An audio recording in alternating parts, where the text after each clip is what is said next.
Good afternoon. I am Ken Wallach. I'm president of NDI, and I wanted to welcome everyone to the Madeleine K. Albright Grant Luncheon. We have gathered here to recognize great strides women have made in the political arena and to honor a group that has made an unprecedented effort to advance women's political leadership in a country that has been in the vanguard of democratic change in Central Asia. That is the celebratory side of this gathering.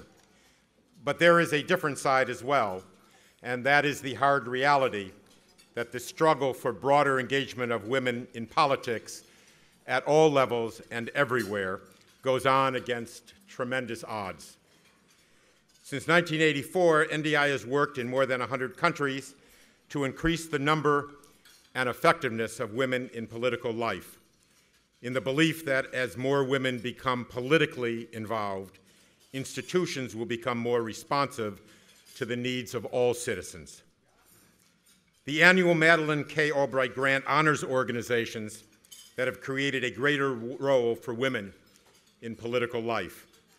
The $25,000 grant is part of a larger global campaign, the Win with Women Global Initiative, which was launched in 2003 under the leadership of Madeleine Albright. The initiative is designed to promote the kind of reform of political parties and institutions that will provide real avenues for women's political leadership. In this effort, NDI has worked with 13,000 civic organizations, 720 political parties, 10,000 legislators, and 1,300 women's organizations.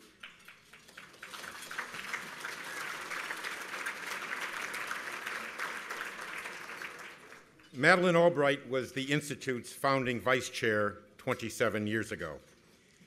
She left briefly for a couple of obscure government posts and returned as chairman in 2001. Her leadership has expanded the reach and enhanced the standing of NDI in so many ways. Now, there are a number of other individuals and groups whom I want to acknowledge today. I want to first recognize our board of directors, whose leadership, commitment, and generosity are central to the Institute's efforts. In particular, I would like to ask those board members who are here to stand today so that we can show our appreciation. Hattie Babbitt, Elizabeth Bagley, Joan Kalambokidis, Shirley Robinson Hall, Rochelle Horowitz, Molly Razor, Nancy Rubin, Elaine Chokas, and Rusty Connor, NDI's counsel.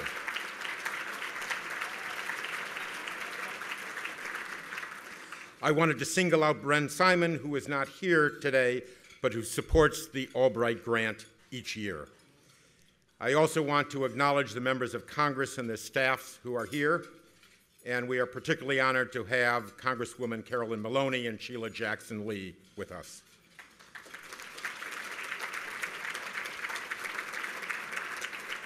And we are privileged to hear from Congresswoman Debbie Wasserman Schultz later in the program.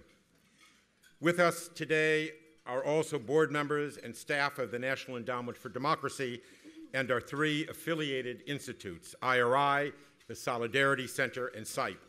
And we are all proud members of the endowment family. We are pleased that officials from the White House, State Department, the Millennium Corporation, and USAID are with us. They represent our support network and our partners in the field in so many places. And I would also like to recognize NDI Vice President Sherry Bryan, who not only manages the day-to-day operations of the Institute, but also organizes events like these.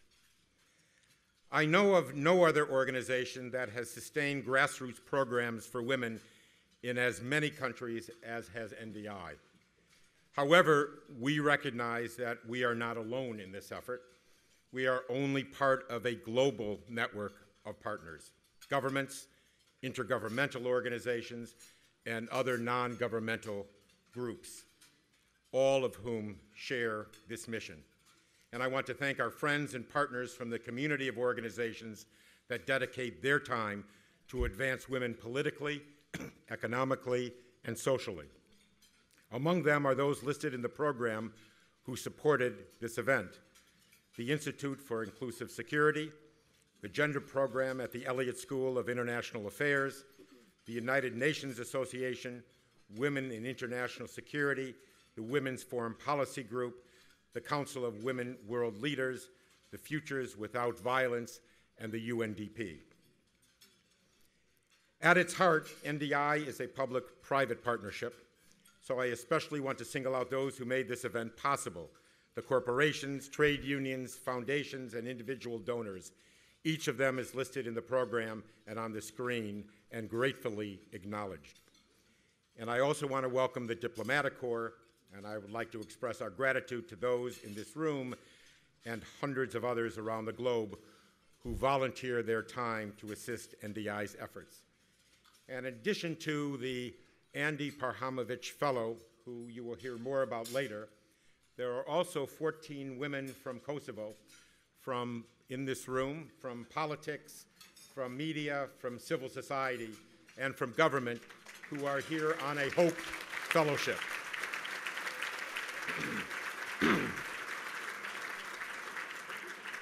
Now, earlier today, we heard a panel of experts discuss the different strategies women can employ to successfully gain more ground within political parties and parliaments.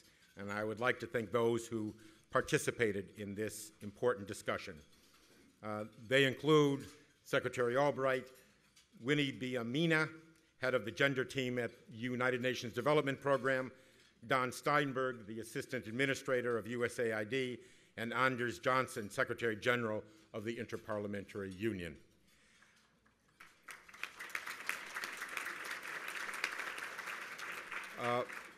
I would now like to introduce a woman who is well known to all of us as a tireless champion of women's economic and political rights worldwide.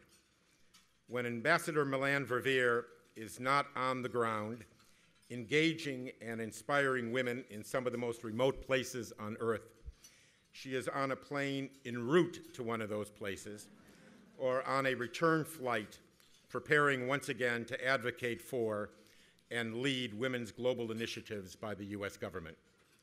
She was a founder of Vital Voices and served as its first chair. And then, in another first, she became the ambassador at large for global women's issues at the Department of State. It is my honor to present Ambassador Melanne Verveer. Thanks so much.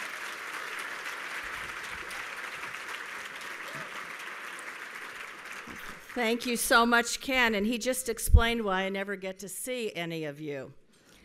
I think it's great that NDI has created this family reunion today so that we can all come together. And this is such a special part of NDI, one very near and dear to my heart, what NDI is doing for giving women the opportunity that they deserve, and certainly the lift up in accessing political power. I want to thank Ken and everybody associated with NDI for the work that goes on every day to support the democracy builders around the world. And we have been reminded in recent weeks just how difficult that mission is, and NDI is unsurpassed. So thanks to all of you who make this exceptional work possible. And it is, of course, my very great honor to be here with that true global trailblazer, Madeleine Albright. I count her as a treasured friend and one with whom I had the great fortune to work in the Clinton administration. You know, it's easy to forget just how long ago the idea of Madam Secretary seemed so far-fetched. Of course, that is no longer the case, and I've been told, and I believe it's probably true because children can be so blasé, that Madeleine's granddaughter wondered what was the big deal that her grandmother was the top diplomat.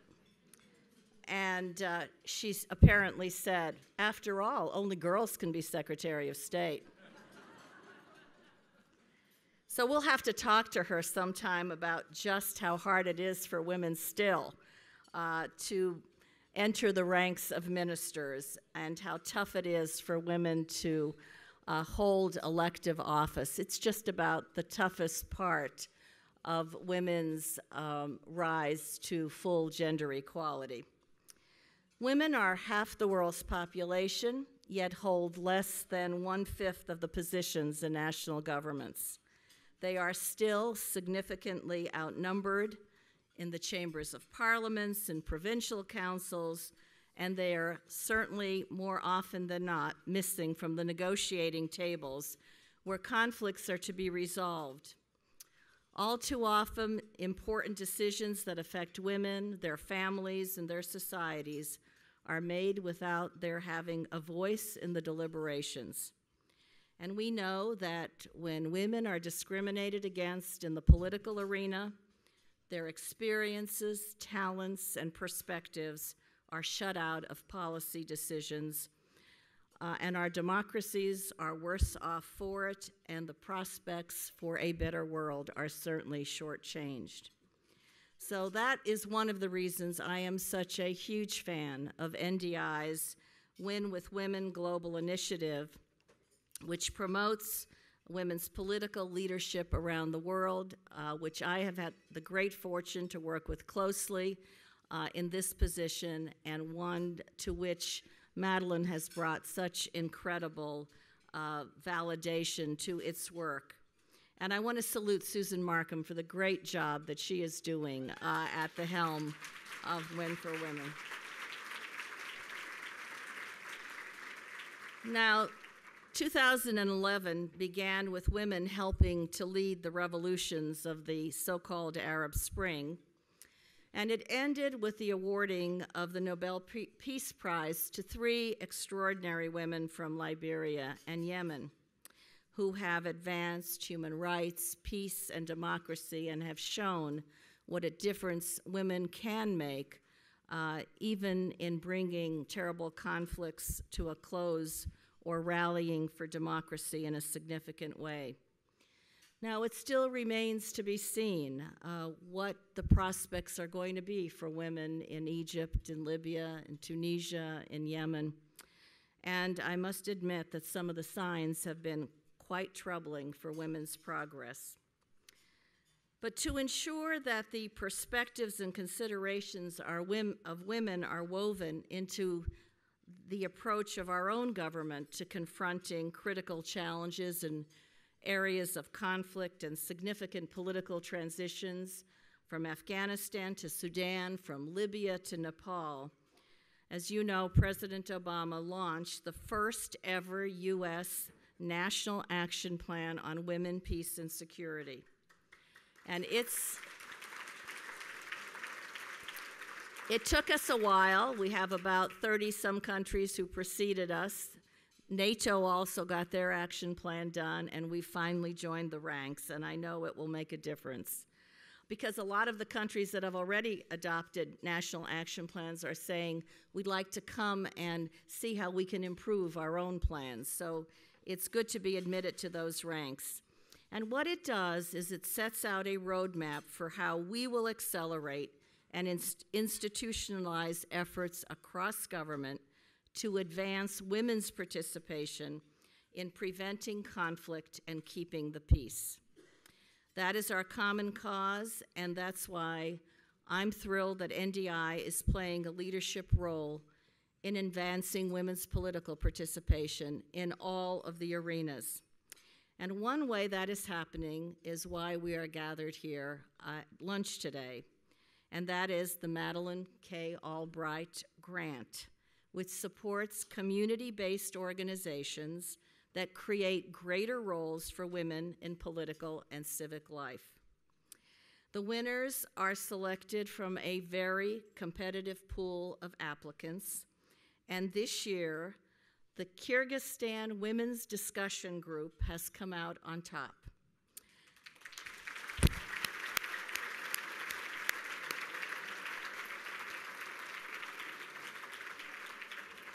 Kyrgyzstan has made tremendous strides in democracy with the establishment of the first parliamentary republic and the first peaceful democratic presidential transition that has taken place there. I was in Bishkek just before the election, several months ago, for a conference that the State Department sponsored for women entrepreneurs from throughout Central Asia. And I remember the meeting with President Atunbayeva, who was involved in this peaceful transference of power. And she is such a dynamic leader and wants to stay engaged in significant ways to keep her country on that democratic road. But she reminded me in an earlier visit that there was a time, and this is true, several years ago, I hardly remembered it, when she was part of a group I was involved in on women's political participation, to share best practices, to share skills, to work together. And she told me, now the president of her country, she said, I remember what a difference it made in my life and in my career. So that is why this project that NDI engages in every day is so vitally critical. And the Women's Discussion Club was one of the first groups in Kyrgyzstan to bring together women from diverse backgrounds and political parties to defend the rights and interests of women nationwide, and that is not an easy thing to do. The club worked to establish a 30% gender quota in the Electoral Code, resulting in 24 female members of the parliament in 2007, and making Kyrgyzstan a leader in women's political representation in the region. And in 2010, the club was instrumental in supporting women candidates for parliament and organized citizens around key issues. We are shortly going to see a brief film of just what the Discussion Club does and why its work is so important, and why it is getting the grants so it can do even more. And it intends to use its prize money to grow the coalitions and to advocate even more effectively on behalf of women in Kyrgyzstan. And I was able, just before coming in here today, to talk to the leader of the Discussion Club, and I asked her what this means to her. And it's true, whenever groups like this can be validated, we underestimate what it represents. The kind of inspiration the club will have growing as it does from this award, and the kind of validation that it represents, that it has achieved this level of recognition, will serve it no end when it continues the hard work it's doing. They told me that they want to reform the parliamentary election law because today, when a woman steps down, she's immediately replaced by a man. And they would like to see a woman stepping down being replaced by a woman in a way that is fairer.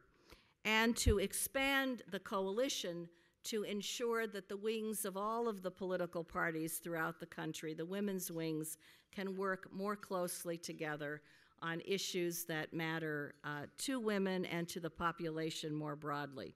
So please look now to the film, and then you will hear from the wonderful leader of the Kyrgyzstan Women's Discussion Club.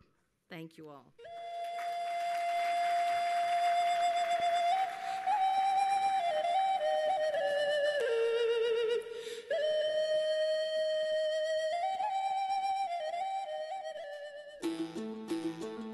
Located along the old Silk Road in Central Asia, among the soaring Celestial Mountains, the small, remote country of Kyrgyzstan has always been a land of change.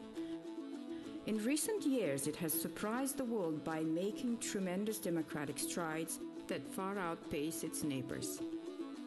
Since independence from the Soviet Union, Kyrgyzstan has made 3 separate forays toward democratization. The first 2 under Presidents Askar Akayev and Kurmanbek Bakiyev ended in disappointment.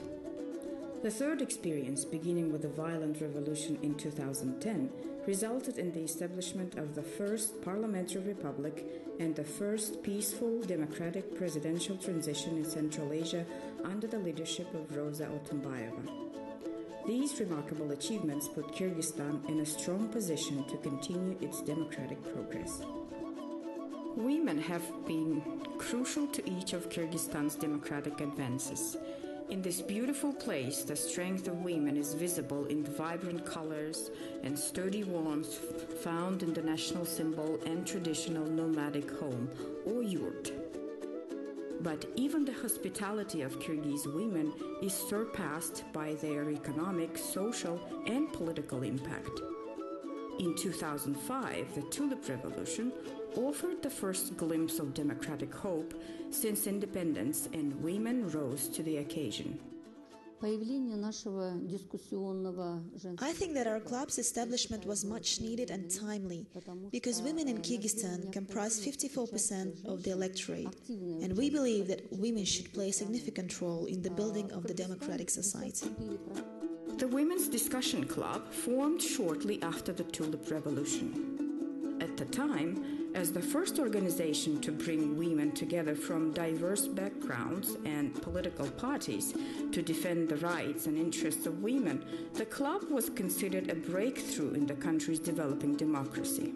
The Women's Discussion Club, in a neutral and nonpartisan way, was able to bring up issues that other organizations wouldn't or couldn't because of repression in the country.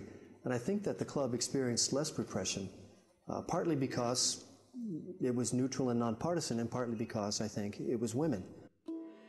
Over time, the club realized that it wasn't enough just to discuss political issues. They had to get directly engaged. In one of their most significant achievements, the club helped establish a 30% gender quota in the electoral code, resulting in 24 female members of parliament being elected in 2007 and making the country a leader in the region for women's political representation.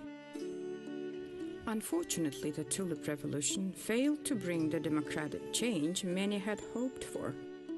When President Bakiyev's rule came to a violent end in April 2010, in protests that claimed over 80 lives, women again stepped up to play a key role in a new political order.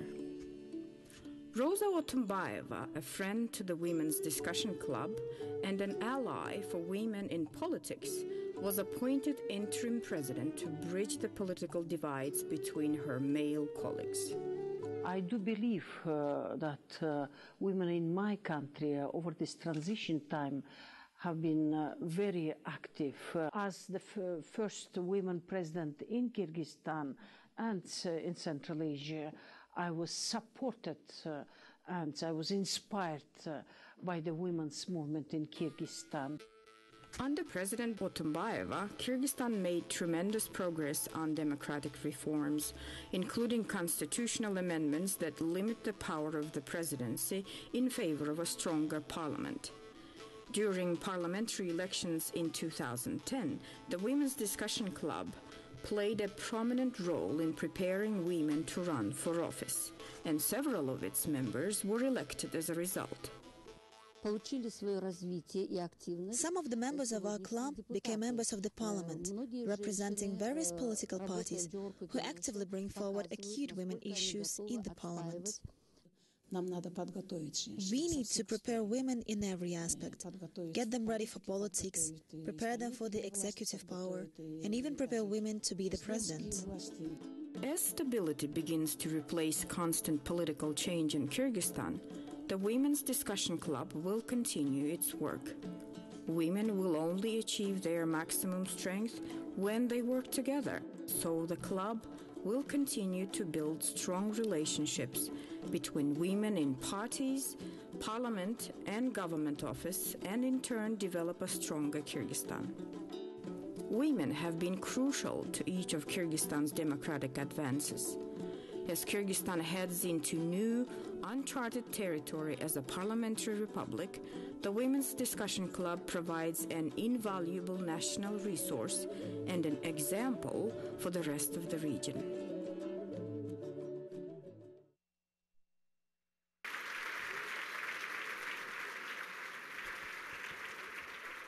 Ladies and gentlemen, please welcome the leader of the Kyrgyz Women's Discussion Club, Dinara Atkulova.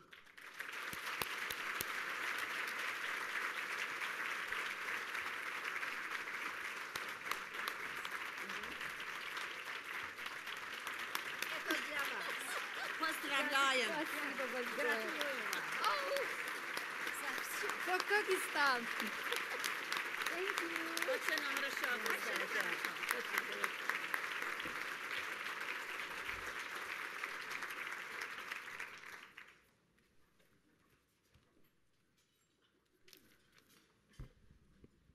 On behalf of the Women's Discussion Club in Kyrgyzstan, I would like to express my gratitude to NDI for awarding our organization the 2012 Madeleine K. Albright Grant. Out of all the talented and deserving groups around the world that work on behalf of women, we are honored that our work to promote women's rights and increase women's political participation in Kyrgyzstan would be noted by Secretary Albright and by the National Democratic Institute. Kyrgyzstan has overcome incredible challenges to get where it is today, including 2 revolutions, ethnic conflict, and authoritarian regimes. Our country is fortunate to have had strong women to help lead it through these difficult times.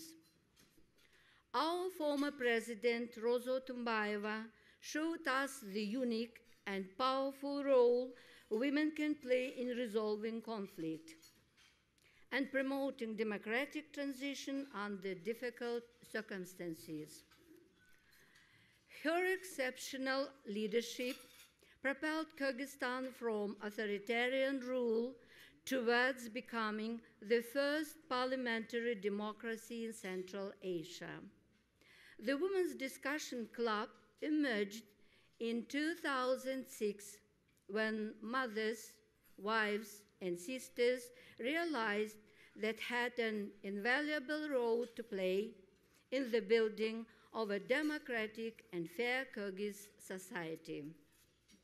For example, there were no women in parliament when male parliamentarians attempted to legalize polygamy. Women across Kyrgyzstan understood that staying out of this discussion and outside of politics was impossible, and that our voices needed to be included in such debates and in all decision-making. Our club helped educate women and men that such legislation was unacceptable, and we were able to defeat it. Following on that success, the Discussion Club helped to pass a 30% quota for women in parliamentary elections. The quota was successfully implemented in both the 2007 and 2010 elections, leading to a number of our club's members winning parliamentary seats. You just saw one of them in the video about our group. As 4 of 26 women in parliament, they have continued to promote our organization's mission to increase women's rights, as well as the rights and freedoms of all Kyrgyz citizens. Today, we are working hard to bring women together across political and geographical boundaries to defend the right of women in Kyrgyzstan to be actively engaged in the political process. The Madeleine K. Albright Grant will enable us to continue this critical effort. We will use the grant money for 2 activities. First, we will advocate for stronger quota laws that would increase the number of women in parliament and local government. And second, we will help to form a coalition of political party women's wings to advocate on behalf of women's rights within the legislature and their respective parties. We look forward to being able to report success in these efforts by this time next year. I would like to thank you on behalf of all of the members of the Women's Discussion Club and the women of Kyrgyzstan. We are deeply honored by your belief in the women of our country and your faith in the future success of Kyrgyzstan's democracy. With your consent, Dr. Albright, we would be deeply honored if you would agree to be an honorary member of our club. Thank you.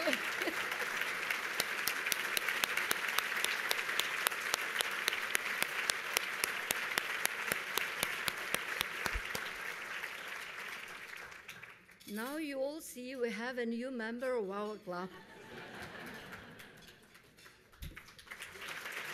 Thank you.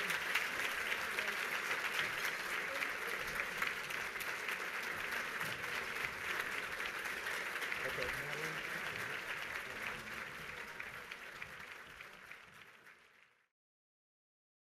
Madeline.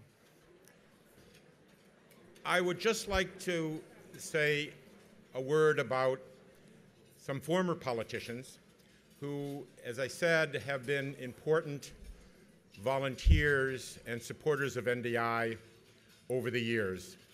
And they have been an indispensable resource to this institute. And I just want to recognize a few today. Herb Klein from New Jersey, who is a partner of this event. Jim Blanchard, Connie Morella, and Jane Harmon, who now heads, as you know, the Woodrow Wilson Center. So thank all of you. As you all know, Madeleine Albright has had many titles in her distinguished career: ambassador, professor, doctor, secretary, at home, either mom or Grandma Maddie, but to her NDI family, she is our chairman and our leader. And I am always honored to present my chairman, Madeleine Corbell Albright.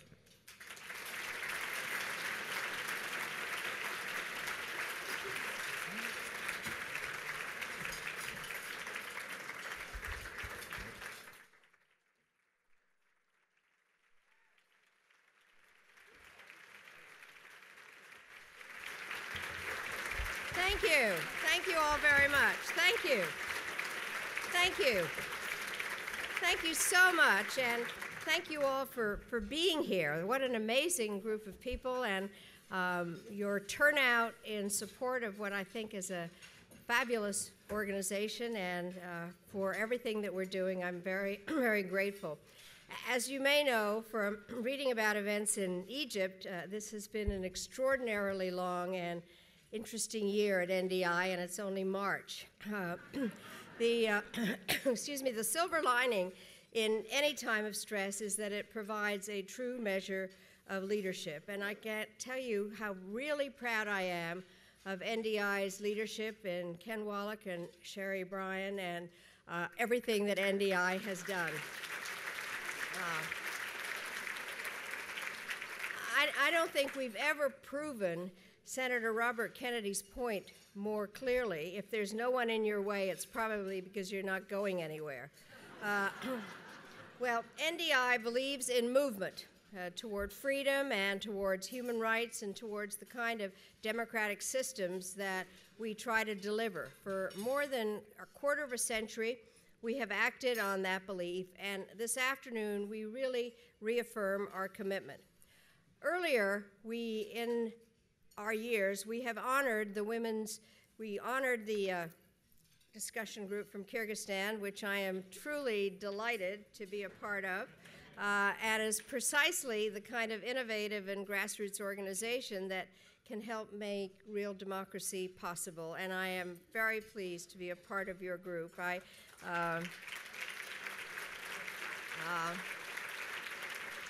When I was in Bishkek, it was an interesting time, and it was wonderful more recently to get to know President Atambayev, who has really been a huge leader.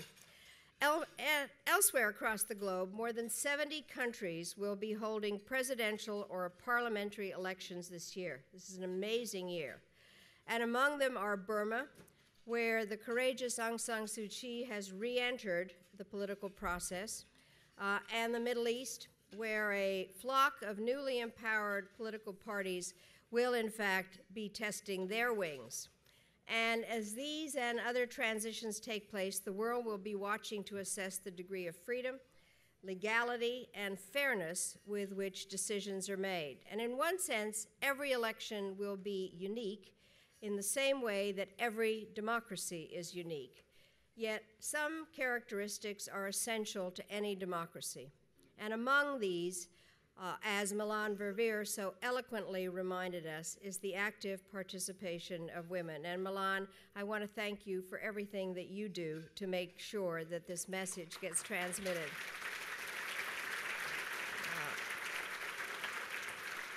And as you have said, and as we all say and we repeat, we know when women have the power to make our own economic and social choices, the cycle of poverty can be broken, environmental awareness increases, the rates of sexually transmitted disease declines, and constructive values are more likely to be passed on to the young. And this explains why the empowerment of women has been a cornerstone of NDI programs and policy, and why we encourage people everywhere who are working to build platforms for future progress. So here with us today is one such person, Aphrodita Sila. Ms. Sila is a senior officer with NDI's program in the emerging democracy of Kosovo.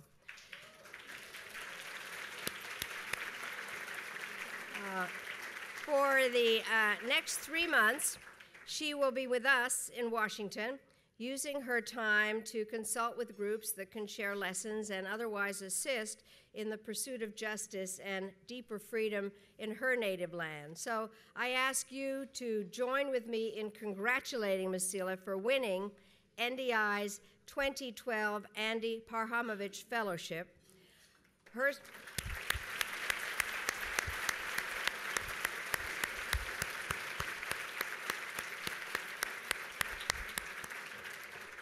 selection comes after a very tough competition and speaks well of her commitment and skill.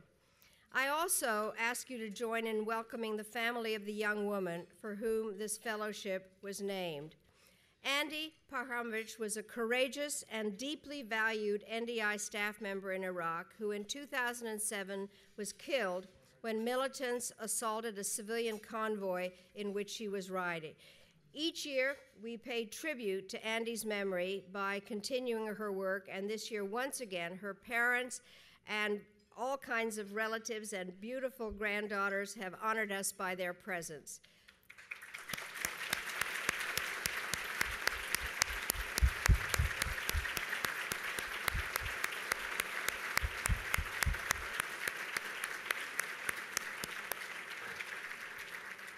Of course, we have another special guest with us as well. Every cause needs its champions, but it certainly helps if those champions are not only right on the issues, but also successful, charismatic, and smart. This afternoon, we have an opportunity to hear from precisely that kind of a champion.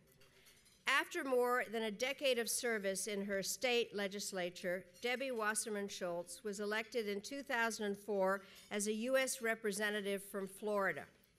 In just a very short time, she has risen to positions of leadership within the Democratic Party. She is the first woman to be elected by the full membership of the DNC to serve as chair, and within Congress she has served as Chief Deputy Whip and Vice Chair of the Democratic Steering and Policy Committee. Throughout her career, she has been dedicated to addressing such vital concerns as the creation of jobs, the protection of children, the fight against breast cancer, and the safety, security, and prosperity of our citizens. She is a living demonstration of why women's participation in government is vital, not just to people of one gender, but to us all. And it's wonderful to go and visit her office at the DNC, which is painted proud pink. So I am privileged to present to you the Honorable Debbie Wasserman Schultz.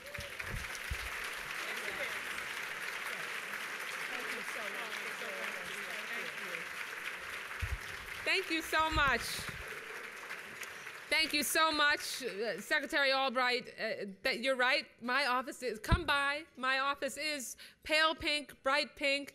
I wanted to make sure when I got to the DNC and saw these really big masculine brown couches that a strong signal was sent to anyone who crossed the threshold of my office that a woman works here now. So that's how I did it.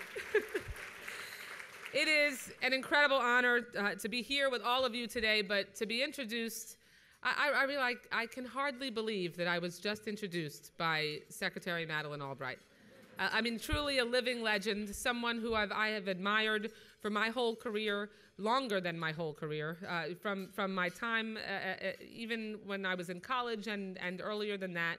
She is absolutely incredible, and this organization, NDI, is so fortunate to have her as their leader, and the world has been fortunate to have her leadership. Thank you also to Ken Pollack and all of the NDI staff who work tirelessly day in and day out to strengthen democracy worldwide. Now, a lot of us grow up dreaming about how to change the world, and NDI is really making it happen. Ambassador Verveer, where's the ambassador? There she is. I'm so sorry I missed your remarks, but it is so inspirational to have you here. Thank you for bringing strength and determination to all that you do. And you know, President Obama has made it a priority to appoint a lot of talented women, but I know that we are all especially grateful that he created the position of Ambassador for Global Women's Issues and selected you to fill this pivotal role. So thank you so much for your commitment as well. Along with Secretary, yes, applause are okay.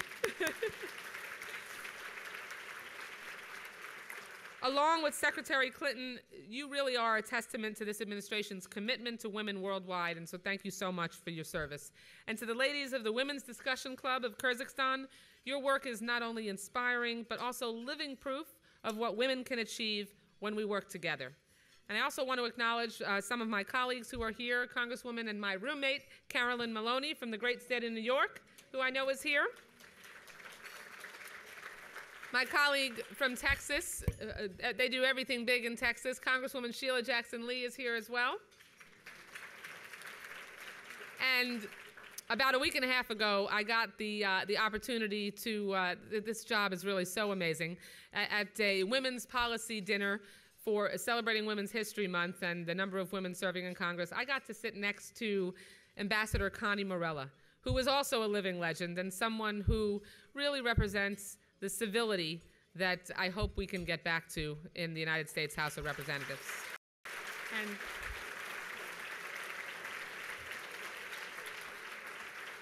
okay, all I'll be doing is acknowledging colleagues, but I see that Congresswoman Jane Harman, who was such a privilege to serve with, is here as well.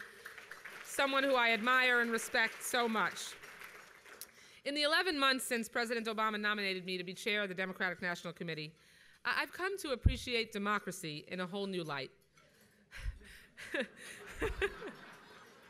The United States brand of democracy is one in which anyone can make their voice heard and change our nation's discourse and even our nation's laws.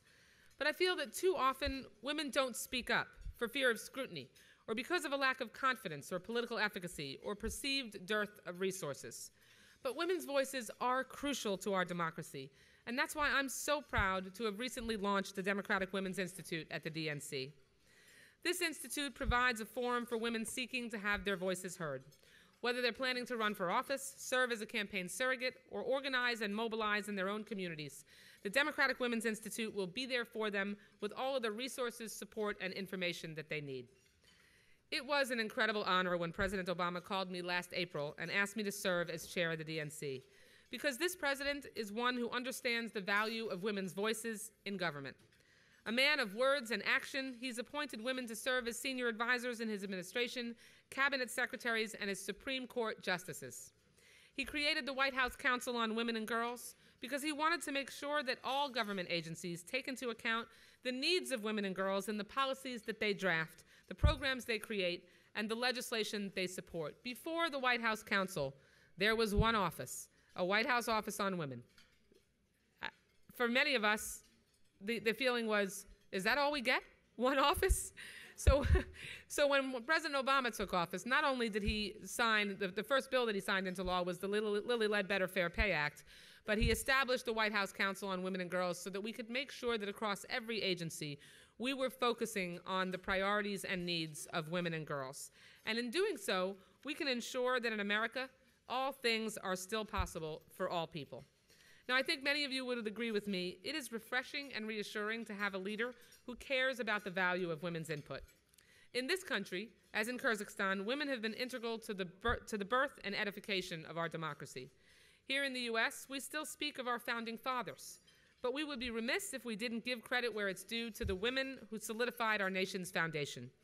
Throughout our nation's history, from Abigail Adams to Susan B. Anthony to Madeleine Albright, the women who have come before us have spoken for the voiceless. They've taken on the fights that no one would. And they've worked tirelessly and unfailingly to ensure that the world that we leave to our children is one of more equality and more opportunity. The issues they championed are not confined to the history books. Still today, around the world, we see our sisters taking up these causes and winning.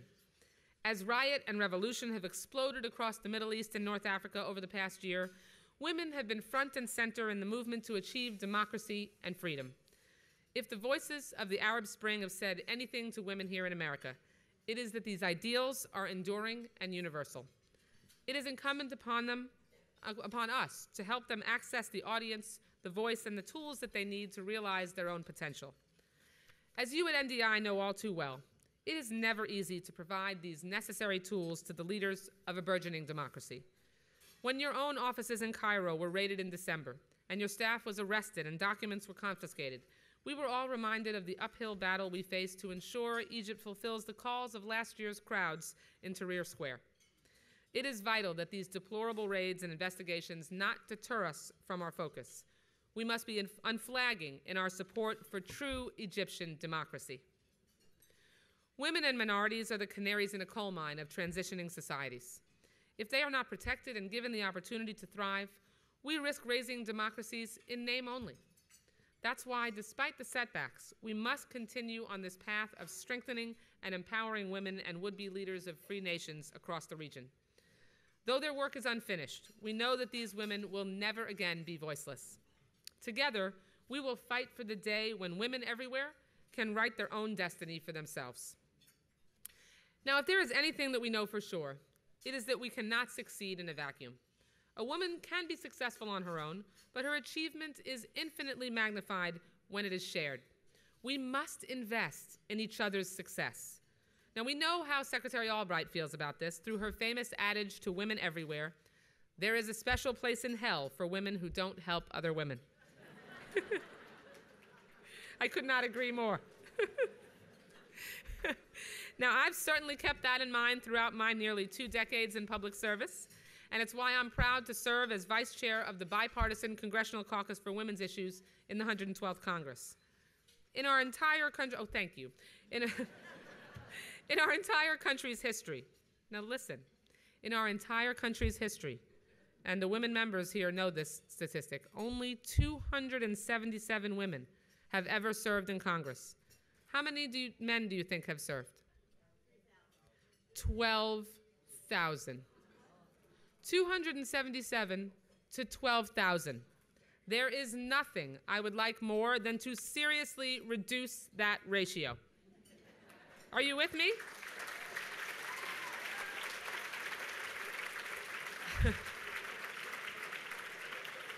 Now, in 1992, we had the Year of the Woman, when the number of women in Congress increased from 33 to 55. Yet nearly 2 decades later, we saw the number of women in Congress decline for only the second time in history after the 2010 midterm elections. Now, at this rate, we will not achieve parity in Congress for 500 years. I'm not exaggerating. That's how long it would take. And we all know that we need more women in Congress much sooner than 500 years. Because when women aren't serving in public office, we all lose out. We lose out on having unique viewpoints and life experiences that are represented at the policy table. Last summer, while members of Congress spent several weeks debating whether to raise our nation's debt ceiling, there were more than a few of us who felt that if it was left up to women, we would have gotten it all done in a weekend. And when President Rosa Otunbayeva, hooray, presided over the first peaceful transfer of power in the nation's history, it took planning, foresight, and humility to pull that off. In short, like the First Lady says, it took a woman. And now you know what they say. I've heard the First Lady say this before too. If you need something done, give it to a busy woman. But in order for us to succeed, well, really, look at our own lot. Look inside. You have only your own life to know that that's the case.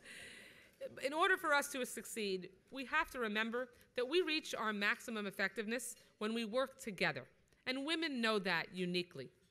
And that means that we're all responsible to extend a hand back and pull another woman up coming up behind us.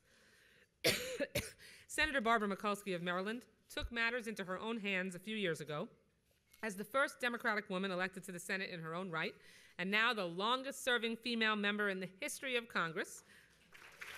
And she deserves those applause.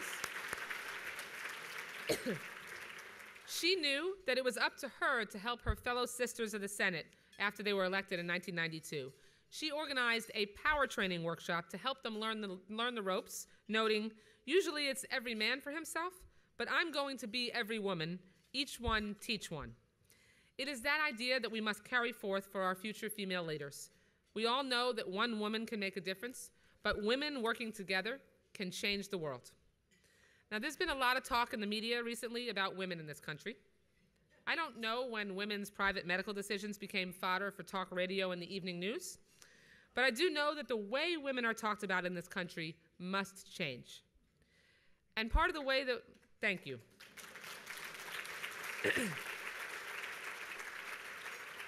And part of the way that we can do that is by harnessing our power and our voices through our vote. In exercising our constitutional right that generations of women before us literally fought for with blood, sweat, and tears, and their lives in some cases, we reclaim our right to not just be heard, but to effect change.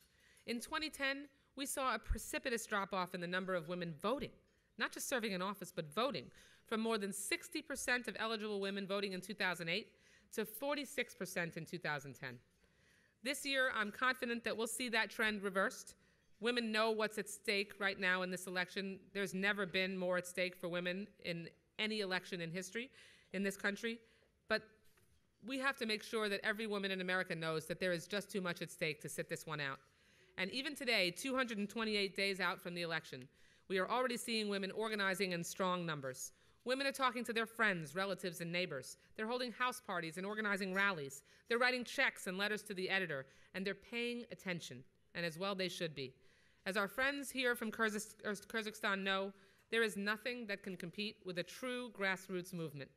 And no one embodies what grassroots stands for: community organizing, small acts of bravery, and endless dedication to a cause we believe in, like women.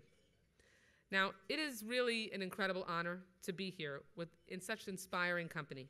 I look around me and I see faces of women from all around the world, all countries, all backgrounds, all faiths, all ages, and yet it's so clear that what unites us is much more powerful than the superficial differences that divide us.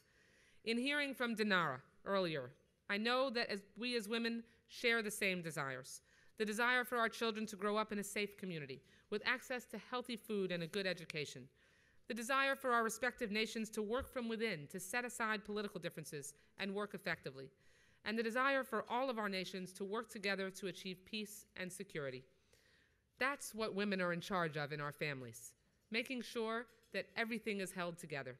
So we have to celebrate the successes of women across the world, and we must work together to ensure that there are more successes to celebrate. The elements of success, clear leadership, determination, and commitment to hard work are universal. They're particularly universal for women.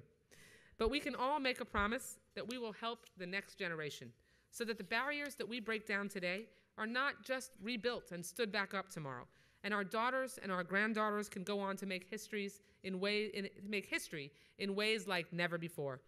Together, we can achieve this. Thank you so much. Thank you. Thank you.